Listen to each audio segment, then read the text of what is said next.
Strangshalo Youth IPFT Central Committee ni Shaktharma Bhai Kasha Nakumani Kokta Panda Shokta Kokma Thumne Rogni Biskango Bhai Shaka Youth IPFT Bodol Bahikite Bobiskango Agugiman Amuroknuti Kokta Plaitaka or Halo Borokta Boshaka Fine 8 July Shalmarini Shimi Long March Hijack Night the Bobiskango Agugimana Dikai or Long March Anandabajar Kanchanpur Division North Tripura Shimijege Kumulung West Tripura Pai Matanjak Night Koika Youth Eba Shikla Lokno or Long March of Pai Manjakna Bagai or Shani Panta of Pai Manjaka Youth IPFT Central Committee ni Advisor Board ni Chairman Jiteram Tripura Youth IPFT ni President Vikas Deborma the Youth IPFT ni GS Mainu Singh Jamatiano Khoboi Tebo Kukuniro ini 3 tarik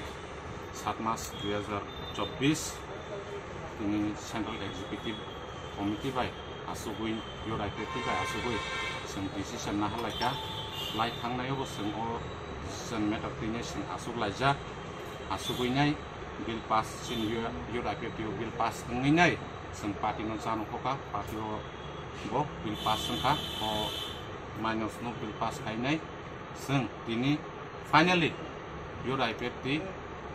asuk laikya asugui nai sang chini long mas no bahake kam kurun ke khlaimana nai wansuk laikya tei o wansuk mani tei nai sara division kaham no Youth IPFT receive khaikya o receive khaimani bising tei hainai 8 tarik theke sing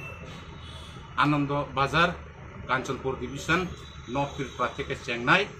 tei paithak sing Humulung West Tripura pojonto sing khaijanai o movement no ang joto chini sikla Youth IPFT tei joto division ni bororong no ang ahwan khaijago norok o participate join khayan nai ang asa khayo asam